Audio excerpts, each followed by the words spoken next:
So, Gary, wonderful to see you again. Last time I saw you in person, we were up at St. Peter's Church. That seems Yes, ages ago now, doesn't it?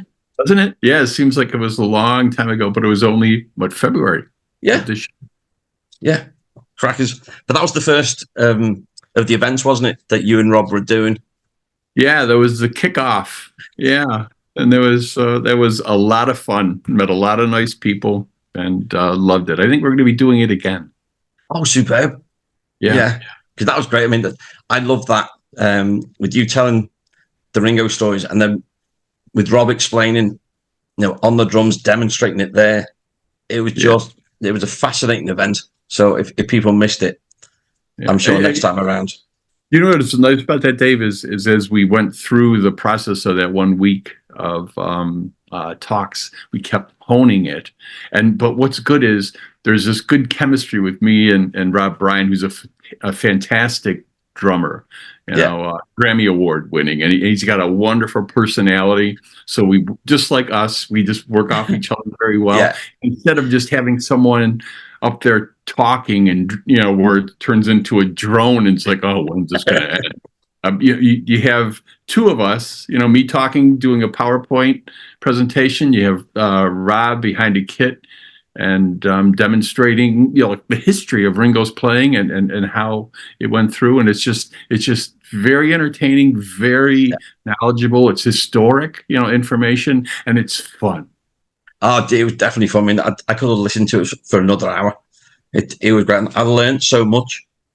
Me too. It's like you're saying, even when you have the knowledge and this is what Ringo did, but then having it demonstrated as you guys went through the albums and as they progressed, but then showing it on the drums as well.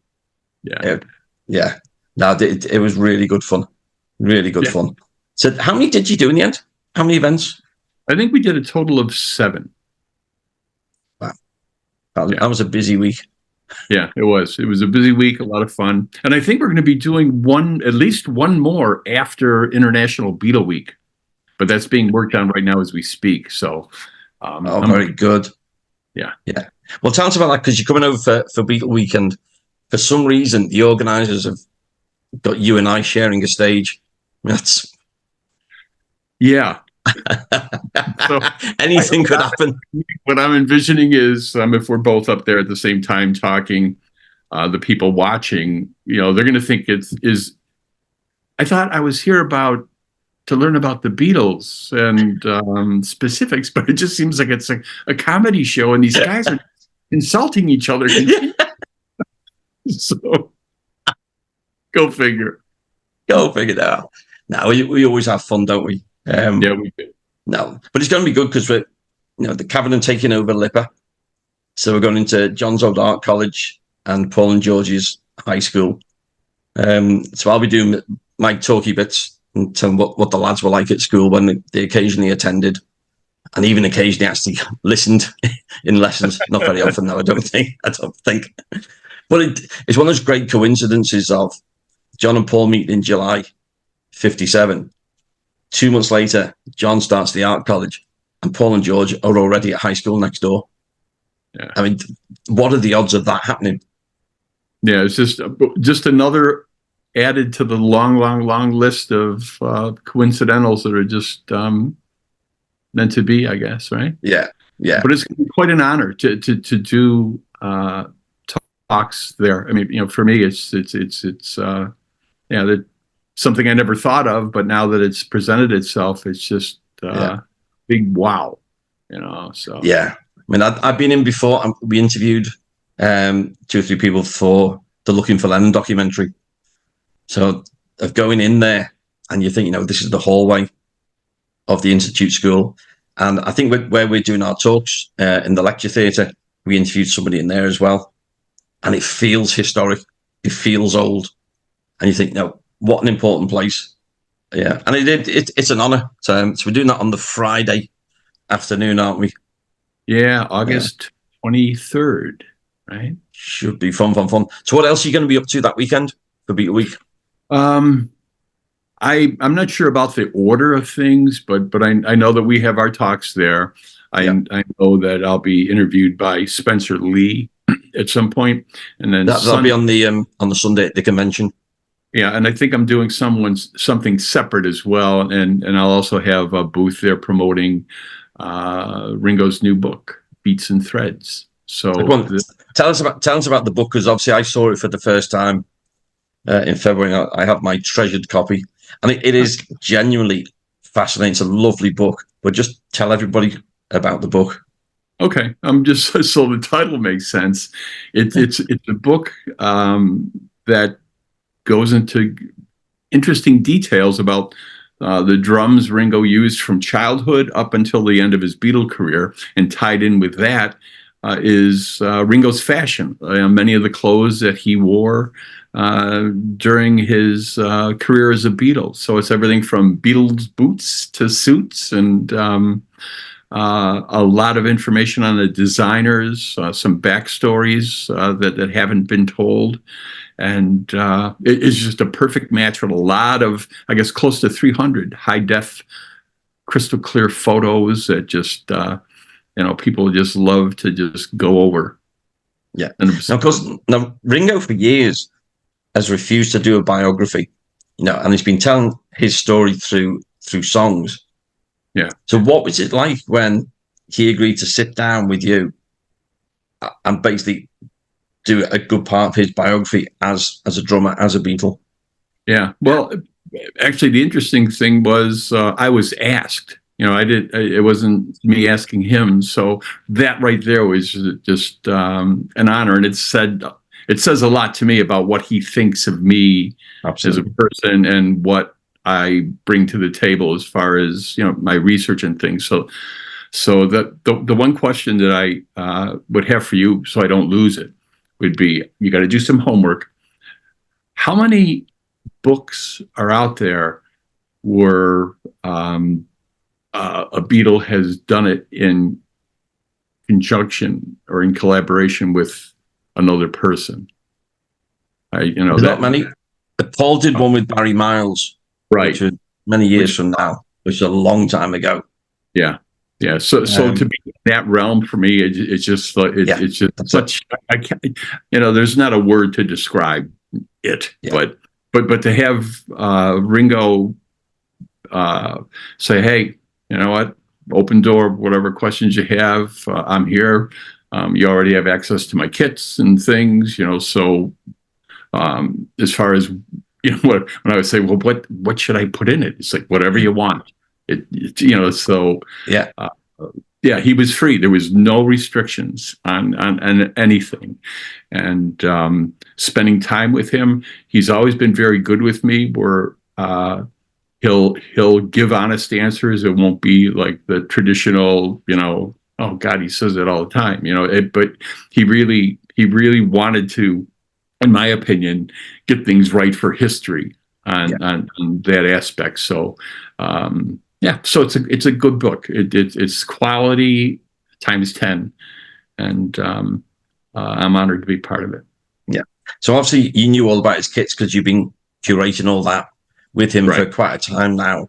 But what did you learn about him when you're questioning him? What I learned is that he is he's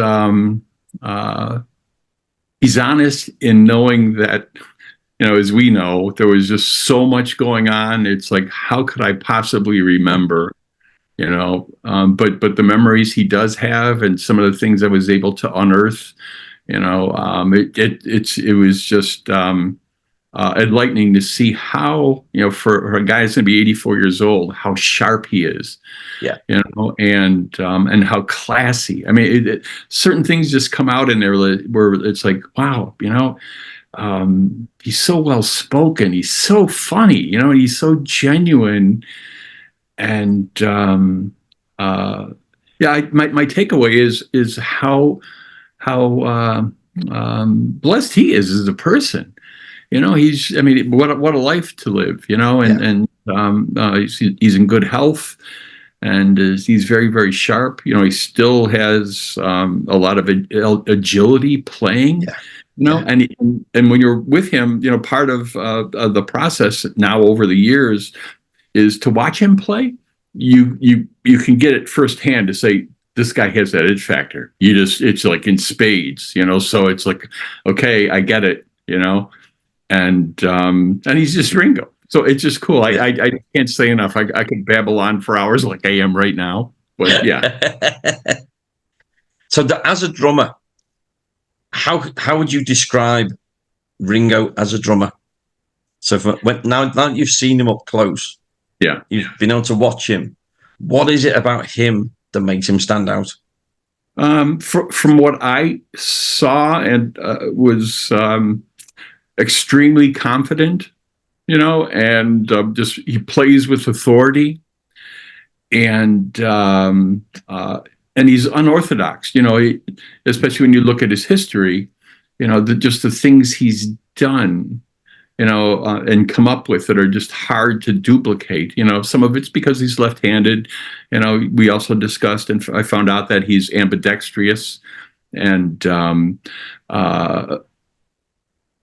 he likes the simple kit. And with that simple kit, it's just like thinking outside the box of like, all right, you can see the palette of changes, in the tones, from going from having his drums tuned high to tuned low to using tea towels, differences in miking. So it's like small kits, but just a lot of variations in sound and how he played, So that is a little bit mind blowing. Just when you realize how creative someone is in that department with what he brought to the table. And you think that left-handedness on a right-handed kit makes that much difference? Because obviously he's well known for his swish on the hi-hat, but obviously that means he goes round the kit in the wrong way. Is that correct?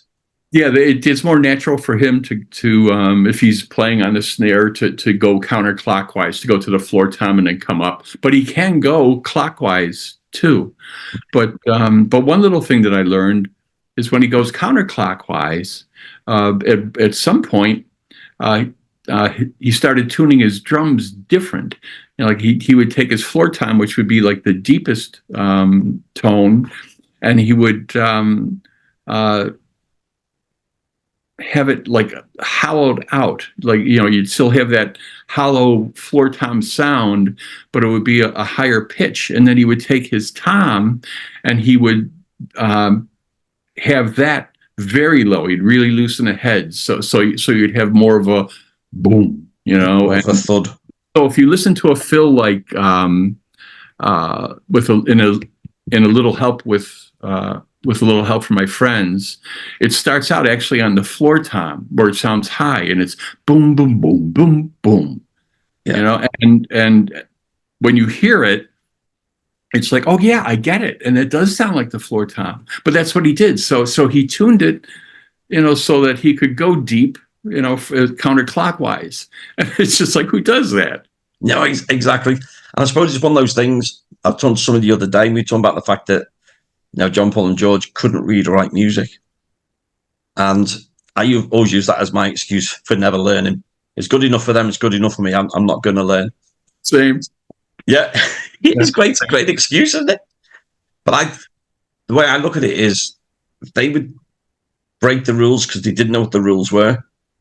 So if you've never been taught, this is what you have to do in this order, you think, oh, I'm going to break that rule doing this. Well, they wouldn't know. And it must be the same with Ringo. They're saying, well, I think I'll do this because it sounds good. Yeah. Has anybody done it before? Well, it doesn't matter. Am I supposed to do it? Who cares? Mm-hmm. I'm just going to have a go and just play it and see what happens.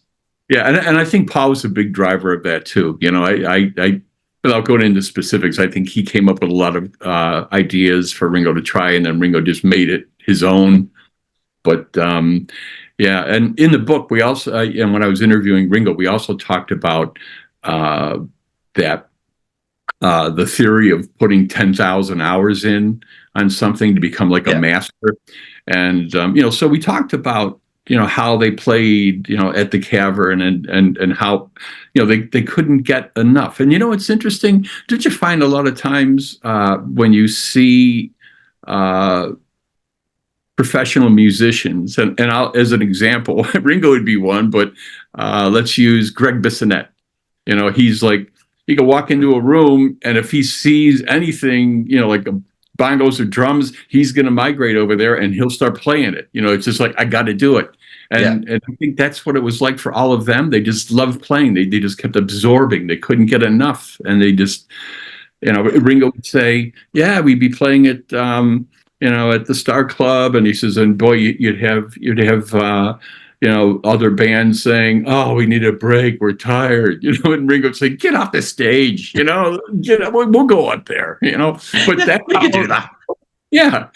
So, and he lights up when he says it, so you just see that it's just like, wow. Yeah. They just want to play, and he loves playing. That's for sure. And that must be in the frustration of touring, because they've gone from playing for hours, picking what songs you want to do, having fun, pushing yourself as a musician, and then suddenly you're told, like, put that suit on, go on that stage, play the same 10 songs everywhere you go for half an hour.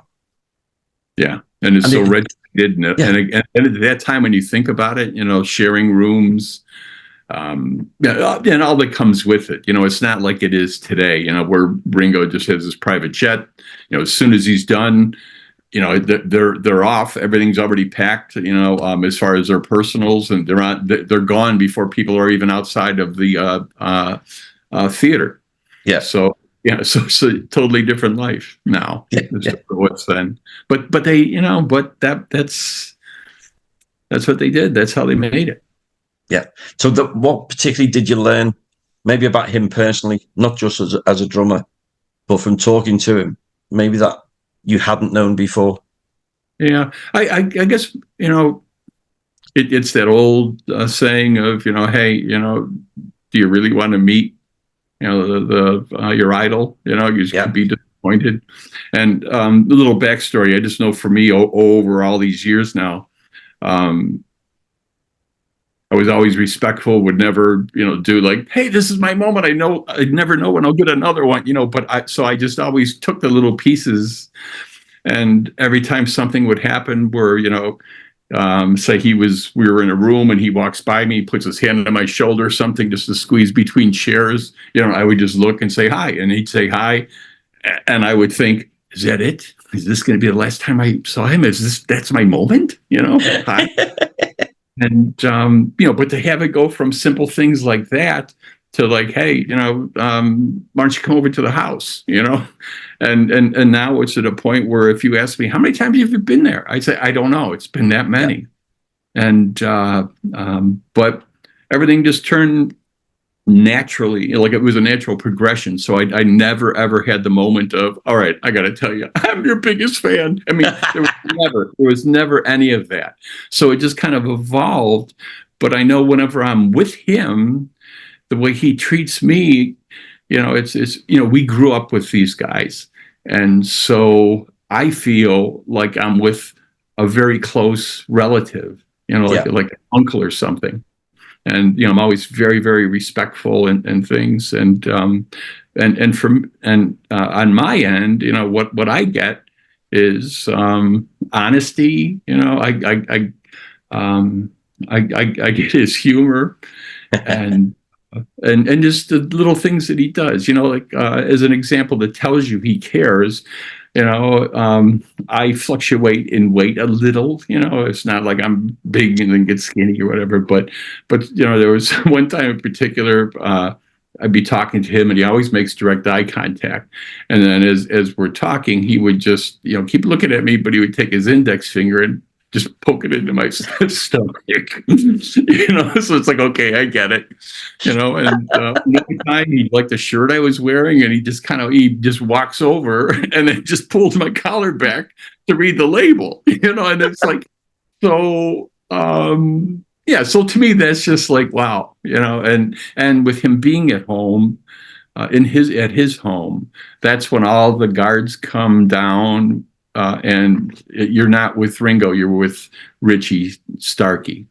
And when you reach that moment, you realize that he's just a quality person, very emotional, and and for me, just very giving and very considerate. So. because one of the things and that I've always loved was in that wonderful procession of drummers when they were coming on that you were involved with, of getting them to say what it was about Ringo that inspired them. I mean, you had some of the greatest living drummers coming on there and saying, yeah, I love Ringo because, I mean, that must have been a great experience for you as well. Yeah, it was. Yeah, when I was helping with that video that was done for the 2015 induction of Ringo into the Rock and Roll Hall of Fame. Yeah, that was awesome. And you know what, with doing talks and being at different like drum shows, conventions, you know, and things like that, when you're seeing a lot of these drummers, you know, even one that passed but comes to mind would be Hal Blaine. He was a drummer in the U.S. That's, you know, they said he was. Crew. Yeah, the Wrecking Crew, you know, the guy who is 1,000 different drummers because he played on so many different people's albums. But he just had so many nice things to say, you know, about Ringo. And there's a lot of other artists, too, that, you know, maybe people don't know of them now, but because there's so many, you know, drummers. But yeah. It's all nice complimentary things from people at a high level, which is pretty cool. And it's almost like you can't say, well, they're just saying it because he was a Beatle back in the 60s. You can tell there's genuine respect. Oh, yeah. From these great drummers for him. It's not just well, I'm on telly, I better say something nice about him. No, yeah, it's not like that. You know, even people like Denny Seiwell, right? I mean, who is with Wings. You know, he knows Ringo. You know, he knows him well, and you know, he's got nothing but nice things to say. And it's interesting with somebody like Denny, where at one point he said we were talking, and he said, "Hey, you know what?" He said, "You're very much appreciated," and so I just said, "What?" I go, "By who?" You know, and he goes, by a lot of people. He goes, and Ringo. He goes, just wanted you to know that. And it was just nice to hear that from someone unexpectedly, you know. And then at that moment, there was a part of me that there was like this insecurity where I wanted to just do tell me more. Where did this happen? What did you even say? You know. No, I can't do that. But it's nice when you hear these things. And the truth is, when I'm with Ringo, and once again, being involved with him, collaborating on this book, that tells me all I need to know, you know. So, yeah. And all I can tell people is if you're a Ringo's fan, a Beatles fan, you want this book because it was done by someone who, you know, had a lifelong passion. So in many respects, this is like my life's work. And the cherry on top is, you know, I got to run it all by, you know, the guy, you know, and what he didn't know, you know, he would verify, you know, through either seeing photos and spending all the time I have with his drum kits. You know, it's like an archaeological dig, you know, or something, you know, many times. Yeah. So so it's all good, and it's just it's a beautiful book, and I really recommend that you seek it out. Yeah, no, I love the book. I genuinely do. You know, and obviously I've always been a Ringo fan, as you know, as a Dingle lad, and going to the same school as him. So he was always sort of, as a kid, he was always my favourite. So I've always wanted to know more about him, more than the other Beatles. And finally, with this book, I was finding what I wanted to know. That was the best thing about it. Because there's other biographies that have been done, but this was the stuff that I wanted to know. You know, like when we've walked around the Dingle, you know, we've gone to his house, we've gone to Stebble Street, we've gone to these places together. I think, you know, this is all real stuff. Yeah. And that's what, you know, if I was sat down with Ringo, that's all I'd really want to talk about. Is the Dingle. No, we know what happened with the Beatles. That's fine. I want to know what it was like. Yeah, and actually, there would be other questions now. You know how you can never get enough, or after you do something, it's like, oh, I should have did this, should have did that. And I know I still have the opportunity, but there's so many other questions. Like, you know, where were the bomb sites you played at, or played on? But I did mention to him about the bathhouse, and he remembered that. Yeah, there you go. And I think I mentioned to you where he had said that, you'd go there, you have to wait in line. He goes, and depending, if the person liked you, is, that depended on how warm the water was, how long you got to stay in, those little things you don't think about. But and Friday night was bath night. Yeah, right, exactly. Yeah, once a week, right? So whether you need to or not. No, it's a great book. And one of the things I love with the talk that you and Rob did was you talking about his love for a particular snare drum. That he was changing other drums around, but he loved this one snare drum, which seems to be quite unique. Yeah. He when he got his first Ludwig kit, he got this snare drum, and I know as fans, myself included, we knew the model of what it was, a jazz festival, but it was like, how come it seems different? Sometimes it looks like it's a 5-inch depth. Sometimes it looks like it's 5.5. It was always a big question. So me and Jeff Jonas, Ringo's drum tech, when we first saw that snare drum, it was like, here it is. And we found out that it was 5.5, and so that was a fluke. And but Ringo, even though he had other snare drums along the way, and while he was with the Beatles, he always used that one. And so once I, was able to account for the other ones he had, one was gone, two were gone, but the other ones he had, and he did have other jazz festivals, and they were just the standard 5-inch. And then when I rolled all this information out in front of him, I said, why didn't you just keep playing the same snare drum, the first one? And he goes, I like the way that one sounded. And I go, really? I go, with all the snare drums? Yeah, I just like the way it sounded. And I says, well, then I laid it on him. I said, that snare drum was flukish. I said that the snare was a 1/2 inch deeper. And I go, and that affects the sound. Mm-hmm. And Ringo was surprised. And then he just leans into me and go, I must have good ears, So he, so he just, there was just something about it.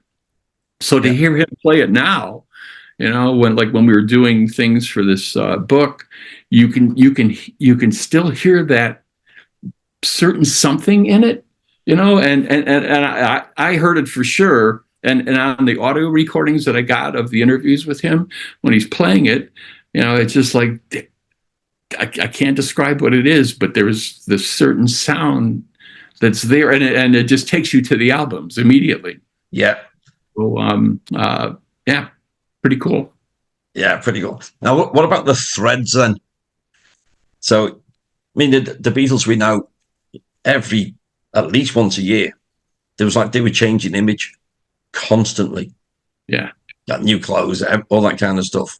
But a natty little dresser was our Ringo, wasn't he? And he obviously loved his clothes. Oh yeah, he is a big fashion guy, and that perfect example would have been the shirt. Check the collar. Yeah, but you think about when he joined the Beatles, it was like you got to get boots, So so that was his first introduction, and so they're right at the time where it's doing the suit things, So he talked about Doug Millings, one of the clothes designers who made over 500 suits, or garments, during his time, doing things for the Beatles. Ringo talked about, I wish I could remember the name of this. Maybe you could help me. But if you had, in England, if you had a big house and you had a carriage house behind, and the lodge.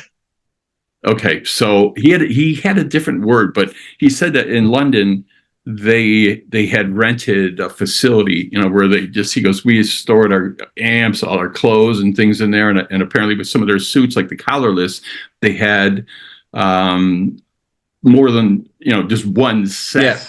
Yeah. So he said someone broke in and stole a lot of the clothing and some other things. And I was like, really? And he goes, yeah. So, little things like that Yeah. were amazing to learn about. But he talked about like his pepper suit, and with that he was funny, where he just said, yeah, a guy kind of, we decided on doing this, and it was like a designer, right? He said, right, like it must have been in Savile Row area. Yeah. Yeah. The guy did the business did a lot of things for movies and stuff like that. So, he said that someone came over with a swatch of colors and said, "Can you pick one?" So he goes, "Yeah." He goes, so I picked this one, the pink. And then he goes, Yeah. "I've been chatted about since," So, yeah, but that's just Ringo. But going to the suit, just so I don't lose my thought there, you would not believe, having the privilege just to, really look at it. I mean, Ringo's just like, go here, look inside, feel the material. And it's just so well made, so detailed.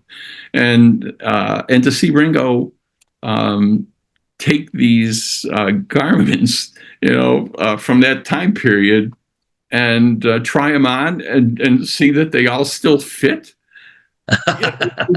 We couldn't do that. Yeah, no, that wouldn't be me.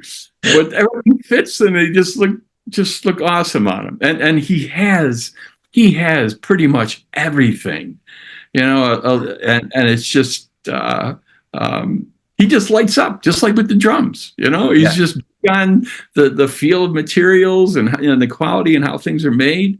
But it's just that was a part of Ringo that I never saw, and it was pretty cool. Yeah, no, because I've never really associated just him in particular with the fashion. It wasn't something I'd ever really thought about. You look at all of them, and they were always changing. Whether it's moustaches, beards, length of hair, what they were wearing over a short period of time. Yes. Yeah, but I never particularly thought of Ringo as a fashion guy. But then since reading the book and going back and think, that makes sense now. I can see that. Yeah. So have you got a copy of the book handy? As if by magic. By magic. So look at that. But I mean, it's a big book, isn't it? It's thick, but the photos are beautiful. It's really been done. And the book weighs, I think, 4.5 pounds. So, yeah. All quality pages. It's I'm going to take the jacket cover off. Let's see. But right in the back. I mean, we have all. There you go. Yeah. Yeah. How do we get it all in? There we go. Perfect. Yeah. But yeah, but it just goes on and on and on and on with clothing. It's just absolutely amazing. And here's a photo of Ringo wearing his. There you go. As you can see, everything still fits. Oh, come on, Gary. Get this adjusted right. There we go. There you go. Perfect. Yeah. But it just goes on. Yeah. And obviously, with seeing those clothes, it would take him back to that moment in Beatle history of what they were doing at the time. Oh, yeah, for sure. Yeah. And I'm sorry for looking at the book while we're talking, but but we've got things from. Oh, here's one. You've seen him wear this. Oh, yeah. And with these ruffled shirts, I never put it together until I saw them all. But he had a lot of those made in different colors. So you had this one, the polka dot. You had like the purple. You had the yellow one. You see, like from the poster on the White Album, and even George was affected by Ringo's fashion, because George too would have the ruffled shirts. And when Ringo had his crosswalk jacket made, the one you see him wearing on the Abbey Road cover, George had one made like in a dark blue, and you see that, when you start looking at photos. So very, very, very, very interesting. Yeah. And it must have been such a fun project to do. I can only be completely envious and jealous of you, and will hate you forever and never talk to you again. But apart from that, no, that's a bonus for you, isn't it? Why do you think I'm doing this interview? No, it's a fabulous book. Where can people buy the book from? This is the big question. They can go to juliansauctions.com. Darren Julian, owner of Julian's, he's done a lot of projects for Ringo. Julian's Auctions started their own publishing company. And so this is kind of one of the fledgling startups for it as it's expanding. So you can go there. It's through them exclusively, or you can go to my website, Ringo's Beatlekits.com. And if you wanted an autographed copy by the author, you can purchase it to devalue it. But who'd want that, right? Just value the book. Yeah. Nah, I've got my signed copy. I will treasure it. No, it's great. Now, we talked before, obviously, about Liverpool. So you're coming over for Beatleweek at the end of August. We're doing our events. We talk about the Adelphi, and you got a few things on the go with the Beatles story as well. Yeah, with the Beatles Story Museum as well. So those items aren't worked out yet, but definitely doing something there. But I'll be doing a talk and a book signing during Beatleweek, and I think I'm not sure of the day, so I won't say. But just check the websites and social media. I'll be doing a talk for an hour and a half or so, being interviewed by Rob Bryan, the same gentleman, the drummer, that we did. He's great. Yeah, so that'll be very entertaining. It'll be a lot of fun, and if you're available, you can jump in. Yeah, why not? Cause more chaos and mayhem.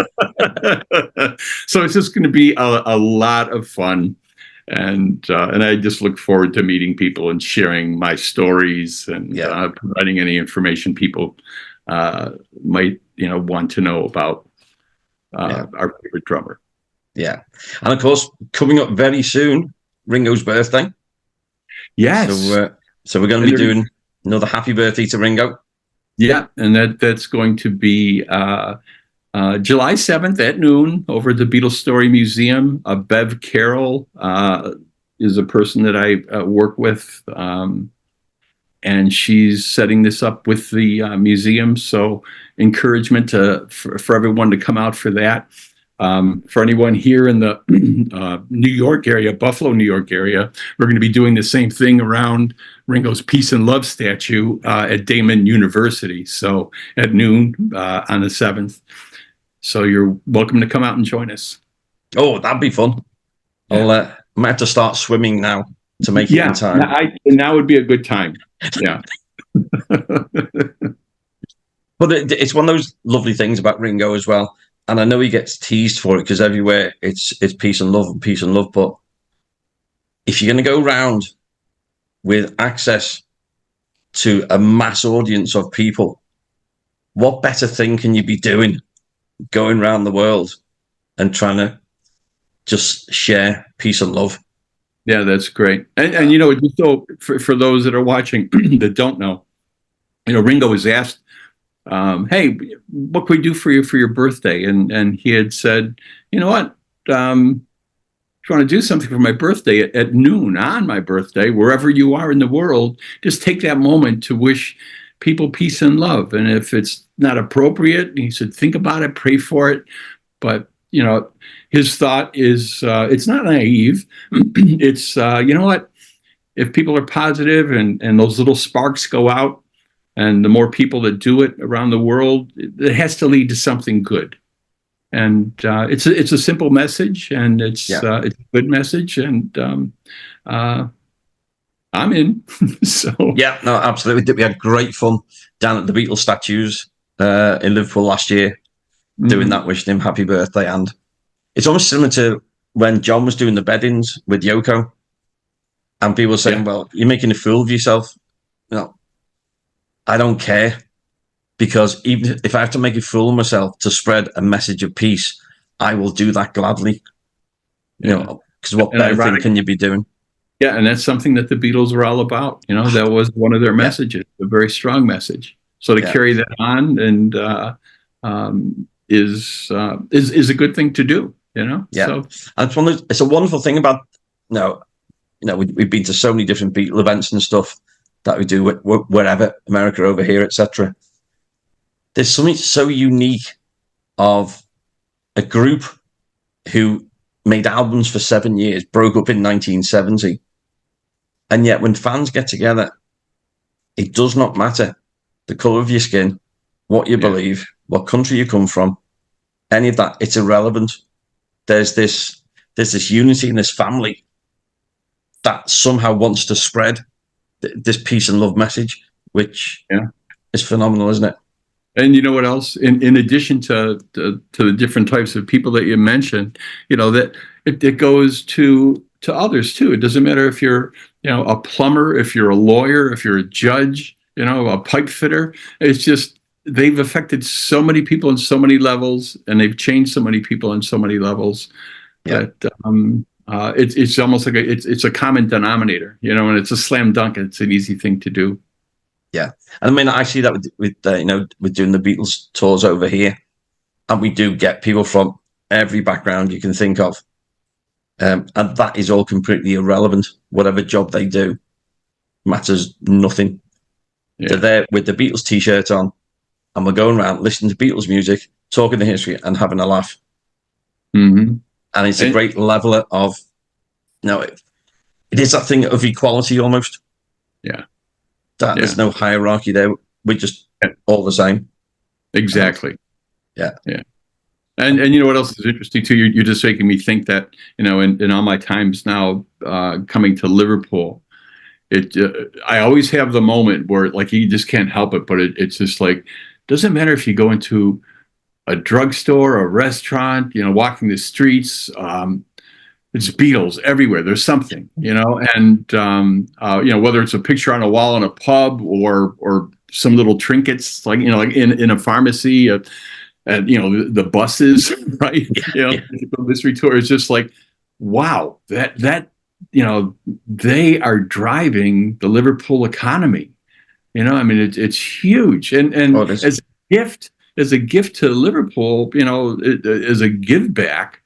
For them, I mean, even though it was unintentional, it's just like, they're reaping the rewards and they're doing it, your city's doing it very, very well, so tastefully. And there's just so much to see. It's a beautiful city. So anybody that hasn't made the Mecca, you have to go to Liverpool. And got to be done. Yeah. If you don't, you're missing out on something very, very, very special. Yeah. And the great thing, of course, is the mural that's now there on the side of the Emperor's Pub in the Dingle. Yeah. With Ringo. And it's great because you drive on Prince's Road and you turn into Hyde Park Street and you're looking above the roofs and there's Ringo's eyes looking at you. It's fabulous. Yeah. Absolutely amazing. Is this when you plug your tours? Is this when you plug your tours now? This would be a good time for a little commercial. No, I would not like to say other tours are available. However, but it's great. No, it's one of the great things of doing the tours is that every tour I do is different. Yeah, because it all depends on who the fans are. What do they know? Are they big fans or whatever? Last week we had two friends who come. One's a big Beatles fan, the other's a Taylor Swift fan. Who had no real interest in the Beatles, but still had such a good time. Well, and you make it fun. And what's nice about with what you do is so much. And I know when the times that we're together, it's just like, all right, tell me what you've seen, and I'm gonna show you stuff that you've never seen. And he makes it happen.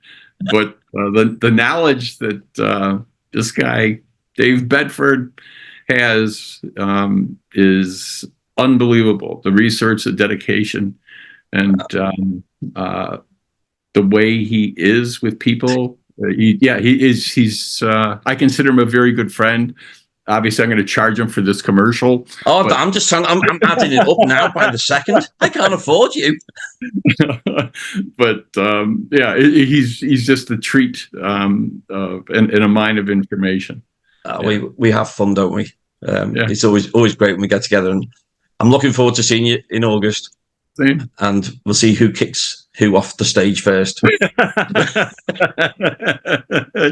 to get that big hanger thing right there. Yeah. Drag him off, screaming. It'll be something. Okay, my friend. Wonderful. We'll give a last plug for your website so people can get all the information. It is Ringo's Beatlekits.com. So it's Beatles singular. Ringo's Beatlekits.com. Perfect.